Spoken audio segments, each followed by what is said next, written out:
A real man doesn't buy BS. Chapter 1.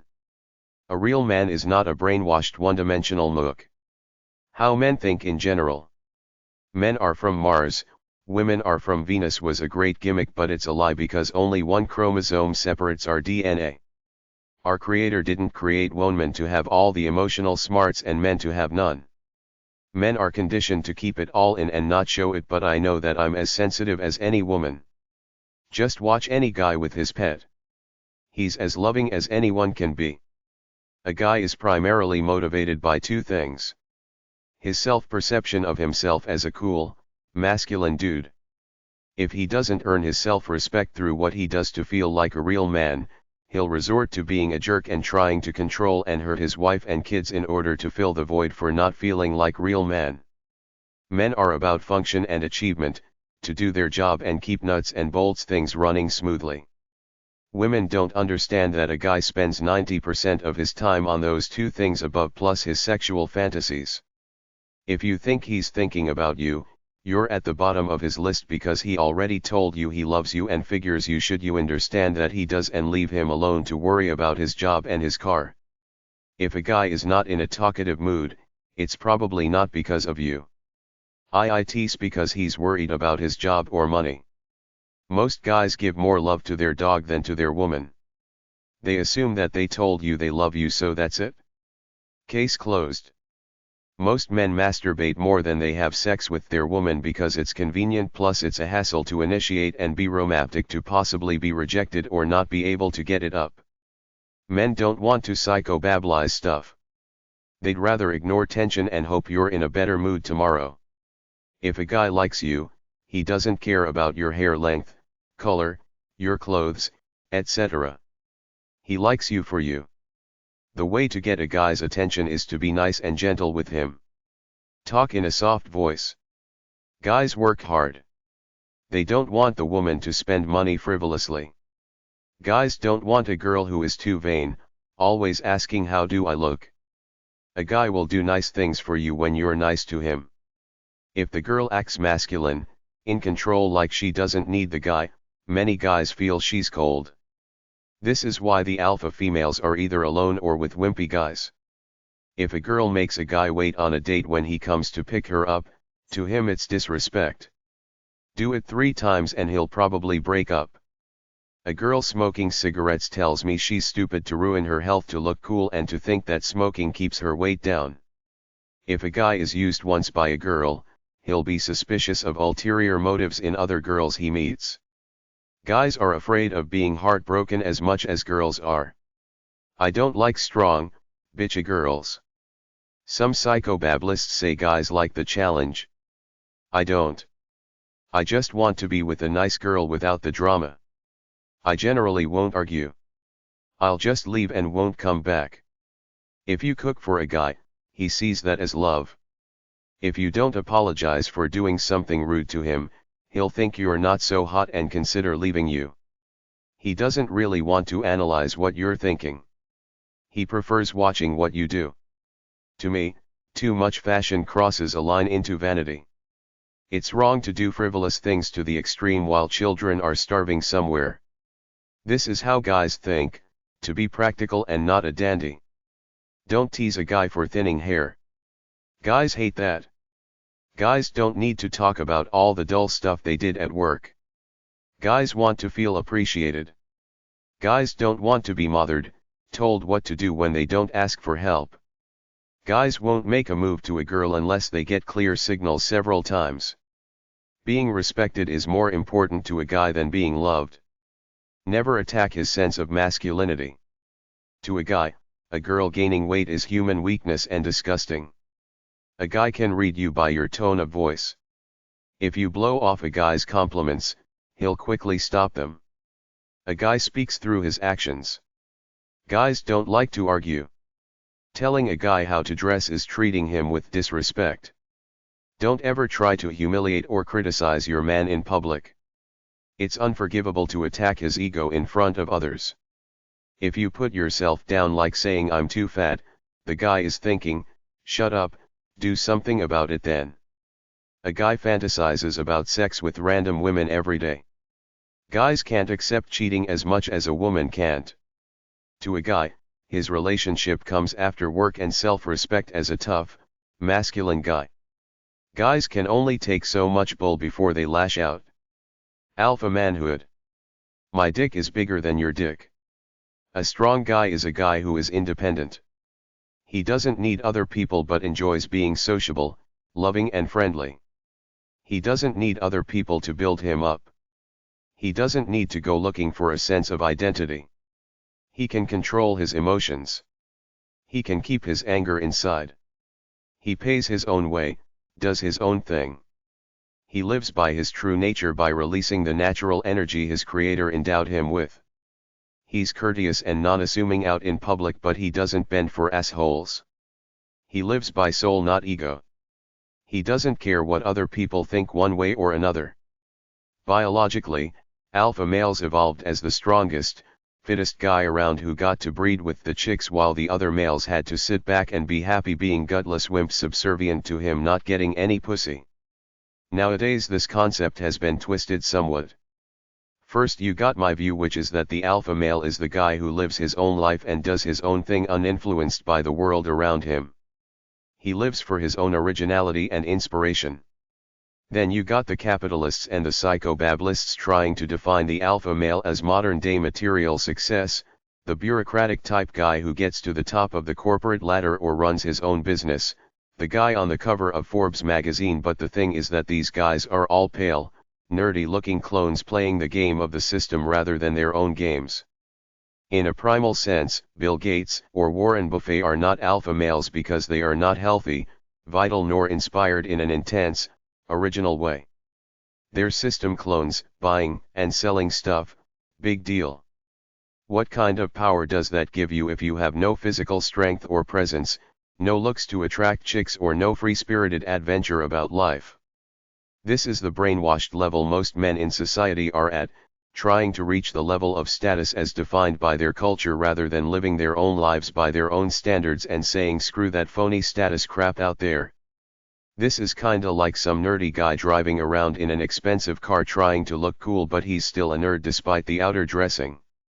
You're either the adventurous, tough strong guy naturally or you ain't. No amount of artificial status will change you. The nerdy computer billionaire will always be a nerd no matter how many big cars and houses he owns. The guy who challenges himself every day by trying to meet his natural standard and pursues his passions is the real alpha male regardless of how many of the world's status symbols he owns. They might help him attract chicks but other than that, they mean nothing except for the value loser type people attached to them.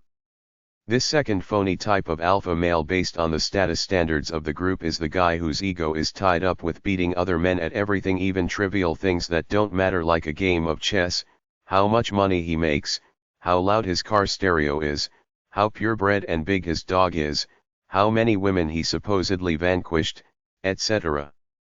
Modern-day society has tried to define men in a capitalist world into competitive clods so they will waste money on consumer goods trying to keep up with the Joneses, just like society has brainwashed women into competing with each other in the beauty game so the cosmetics companies can rake in the big bucks selling them all that war paint. Finally you got all these dinosaur women claiming to be intellectual psychologist academics who think they're really enlightened by defining the new version of the alpha male as supposedly some guy who worships his girl, does romantic things with her, is the breadwinner of the family and takes an active hand in raising the kids. But if you ask me, I'd say this guy doesn't inspire the alpha qualities of an Alexander the Great or an Ernest Shackleton out of me. Instead he's more like a domesticated nerd pretending he's living an enlightened life when the truth is that he compromised his true inner self for the mundane comfort of domestic bliss. Some girls feel safe around an alpha male, some feel he's a throwback to the dinosaur age. An alpha male is someone who's the center of his own universe. Some people say they're arrogant and powerful, I say they're just guys with the guts to be themselves in a society that wants working conformist clones. In today's world, all our primal challenges are gone unless you create them yourself. All you have to do is work, drive home, then watch TV and eat. But for true alpha males, they're always challenging themselves in realms of their own creation, not necessarily the realm of the work world, which is artificial at best.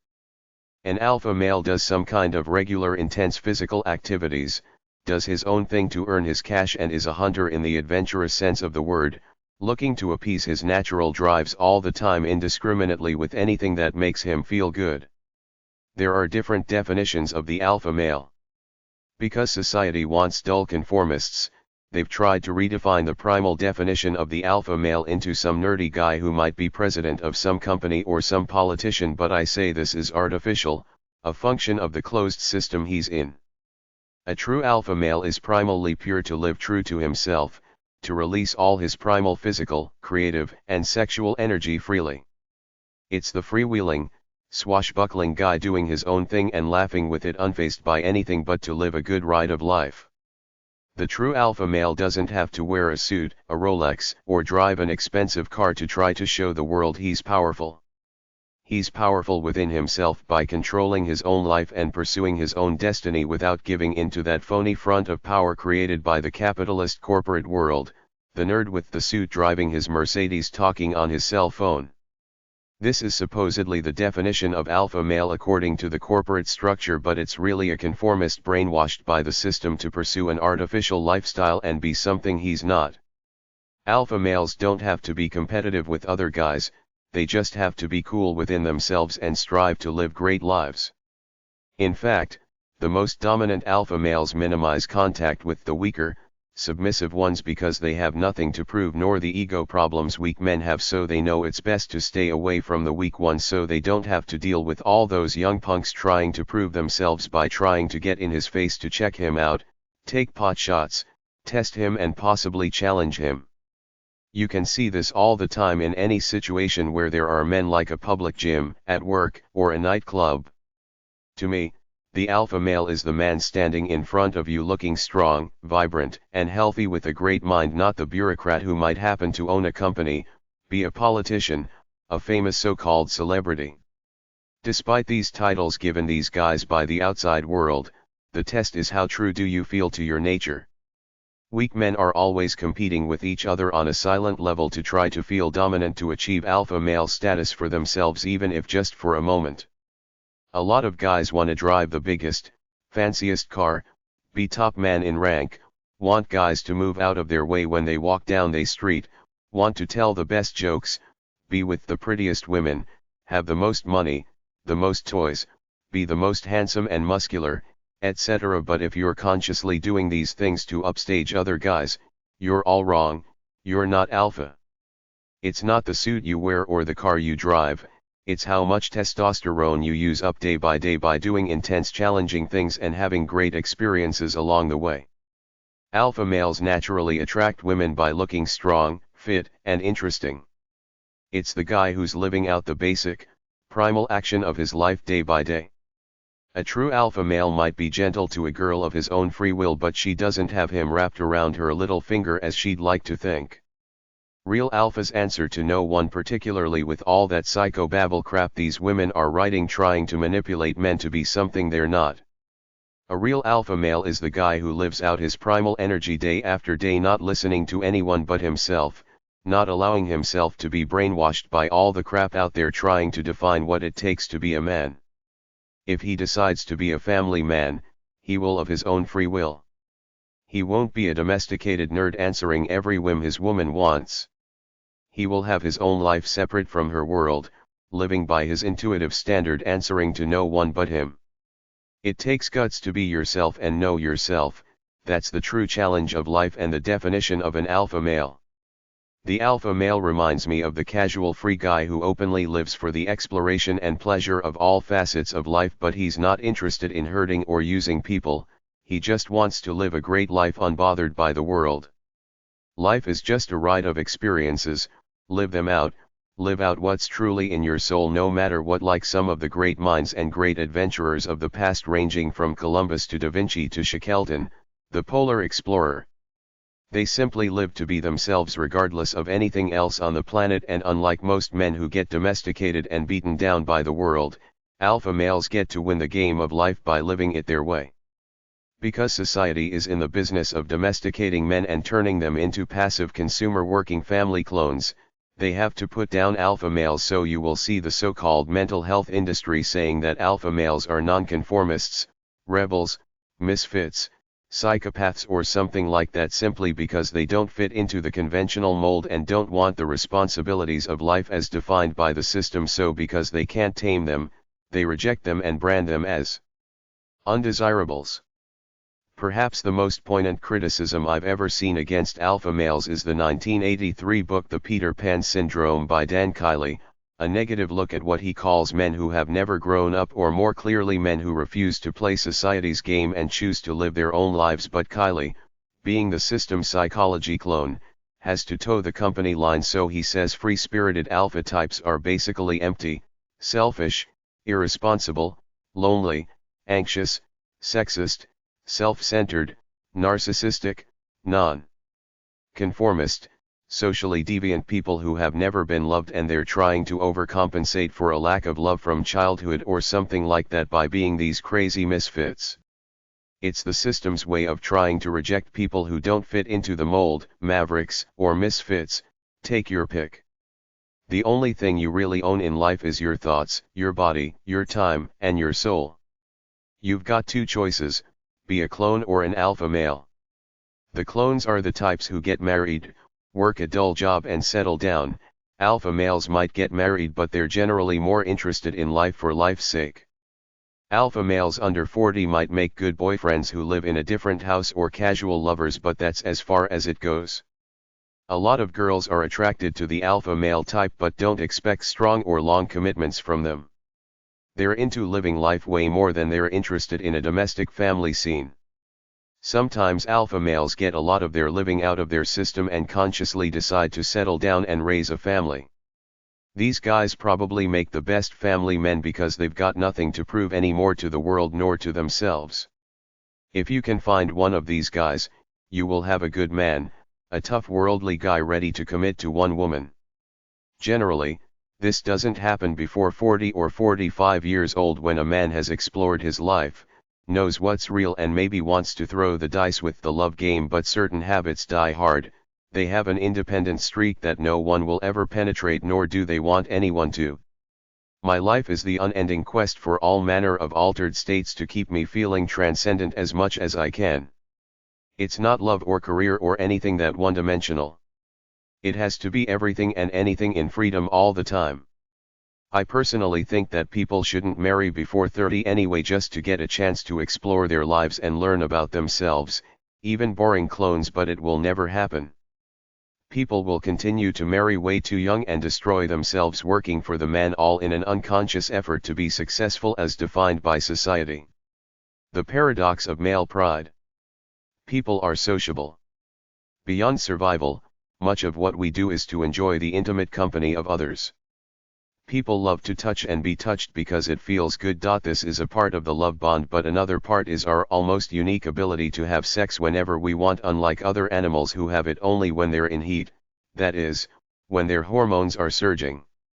In many species, males only mate with the female when she is copulating, but in humanity, males copulate all the time regardless of whether the female is copulating or not. Because of this, we humans have a greater capacity for intimacy from sex, provided we are good, sociable lovers and not just one-dimensional, selfish duds in bed.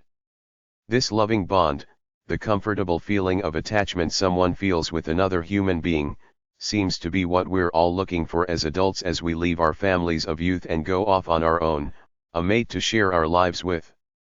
Most of us want and almost need to be attached to others intimately, even the sexual hedonists among us. It seems to be an innate human need, to want to feel strongly connected to one special other human being and also several other relatives and friends for mutual support, love, help and a comfortable feeling of being united with others in the journey of life. People want to be bound to others in trusting, loving alliances. Despite all of this, we still are a very violent species.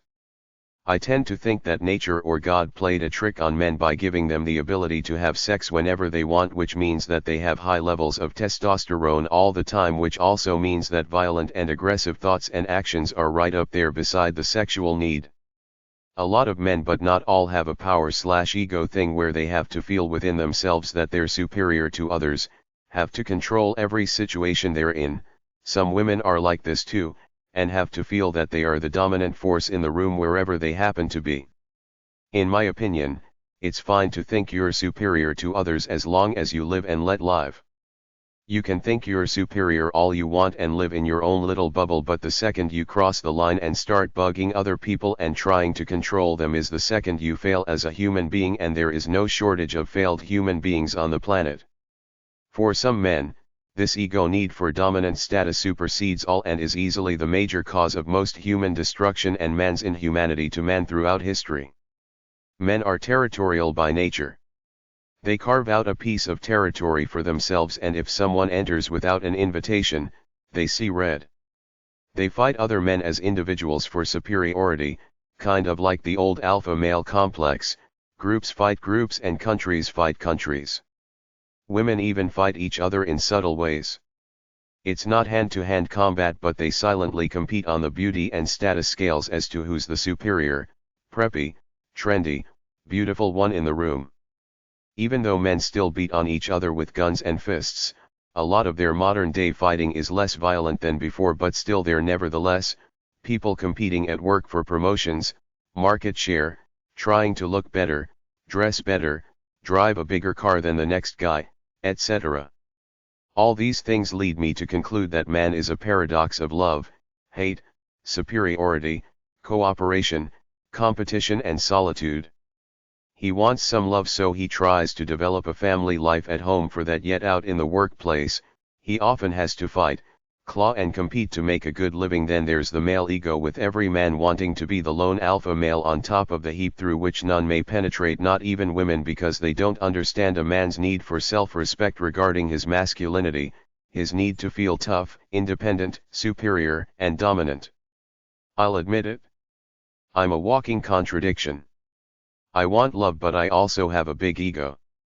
I live and let live, but let some man or woman cross my path with bad intentions, challenging me to try them, or let them interfere with the peaceful pursuit of my life, and all my cultural indoctrination about being nice and pleasant is gone. I could tell you some stories about my male pride getting me in trouble in the past, but there's no need to. Just let it be known that I believe that most men answer to a higher call than love. It's the call within themselves that they're men, and as men, they have a certain inner standard of masculinity that they firstly must prove to themselves by themselves all the time, and secondly, let someone challenge any man on his masculinity, and a lot of men will fight to the death in order to preserve the self-aura of their manliness. That's the way I see it. This is the way I think it is, at least in North America, where we've been so massively conditioned on this one-dimensional John Wayne image to walk our own walks and not let anyone get the better of us, and if anyone tries, we use the same violence we see in all the many violent TV shows and movies out there. This is why men do stupid things and wreck perfectly good love affairs, because of their male pride, which I read somewhere was the greatest sin of all, pride, because it's so all-encompassing. Pride will stop many men from going for love when they're attracted to someone because they're afraid of looking like fools, and pride is also the destroyer of many relationships when the guy feels his girl is taking him a little bit too lightly and not giving him the proper respect he deserves. Guys can be funny like this. I know, because I'm a guy. Girls can be funny like this too, but I think it's more a guy thing. All smart girls know that in order to get what they want out of men, they must constantly play up to their egos and treat them like the masculine, alpha male studs all men fancy themselves to be, and never do anything to question his manhood. Any worldly girl knows the game to wrap a guy around your fingers is to play up to his male ego, and he will respect you and do things for you. Violate this and the guy will get mad, could dump you or even kill you for attacking his fragile masculine persona. When you reject a guy, break up with him or divorce him, do it gently so you don't arouse his anger and he decides to strangle you right there on the spot. It has already happened hundreds of times before. Guys can't stand mouthy chicks attacking their manhood. Psychology of men one-liners. Most guys are egomaniacs, at least in the privacy of their minds, like most women I suspect. Men are basic. They don't care about much more than earning a paycheck, enjoying some downtime, eating good food, catching a buzz, having sex, and having a warm body to call a girlfriend/wife. They don't care about home decor, landscaping, fashions, the lives of celebrities, etc. Real men are self-sufficient, self-centered and independent. Men don't reveal emotions because they've been taught that a man speaks through actions and achievement. Real men don't talk much. They just do. Men are attracted to the essential vibe of a girl, not her eye makeup, fashions, etc. In fact, men are often counterintuitive to what the frivolous women's magazines say. They don't want the trendy, bubbly fake girl, they want somebody real without pretenses. Men treat criticism as hostility and will both ignore you and get their revenge at some point in time. Some men are suckers for compliments just like women are. Most men would rather have a soft, easygoing friend than an assertive, sexually aggressive wife who demands attention and calls the shots. Man is defined by his job. In general, men do what they want, and as long as they're not committing a crime, they don't care what others think of them. Some men, especially young, immature ones, have this macho display thing about showing off how macho, cool, and tough they are. It wears off in some, but others never grow up and get over it. Some men are too competitive even with people who aren't competing with them. Better to be cooperative, a team player. All men hate rejection, which is why girls should let them down easy. Men might emotionally commit to love slower than women do, but when they do, most are loyal. The best way to learn about a girl or guy for that matter is to go on a trip together. Women are sex objects, men are success objects, a status showpiece for women. If you flirt with a guy, he thinks you dig him and want sex and or love, so don't flirt unless you mean it. In most cases, when out looking for action, men want sex more than love. Most men aren't hung up on the size of their penises as the stereotype asserts. Men fear not being able to get it up. Men generally can't tell nor care if the woman has an orgasm. Men are generally not romantic or good at communicating feelings of love, but know they have to do it to win the girl over, so if they don't do it after several months of dating, they could be playing you for a convenient piece of meat until the right girl comes along. Men are afraid to lose control so much that they will sacrifice love for it. If the opportunity presents itself, some men will cheat, others won't. Men are not as one-dimensional as they're portrayed. They want to be masculine but not macho. Most are sensitive, feeling people even though they keep it in most of the time. Just watch them with a pet or a baby. If a guy pulls the old "if you love me, you will have sex with me" routine, he's trying to manipulate you, not good marriage material. Don't think you can tame or change a guy. They will only change themselves when they want to of their own free will. If men dream about adventure, they're generally not good marriage material. What types of books does he read? Adventure books or books about the real world like money, business, and real estate? Does he have health insurance or not? This tells you how practical he is. Aside from the social stigma, most men are happy being single. Most women aren't. Men value physical toughness and respect other men that have it. Men, even married men, need time to be alone, to rest and recenter themselves. Men want both, a sexually passive girl and sexually aggressive at times. Men are both masculine and sensitive. It's just that they don't show it much. Women don't want pressure from a girl on how to be in life and in bed. It makes them nervous, turns them off. Men often don't get real with one another unless drunk or stoned. Men lie about sexual conquests. Most men don't get sexual knowledge from their fathers or other men. They either watch pornos, read about it, or live in ignorant bliss. Insecure men need other men to build each other up.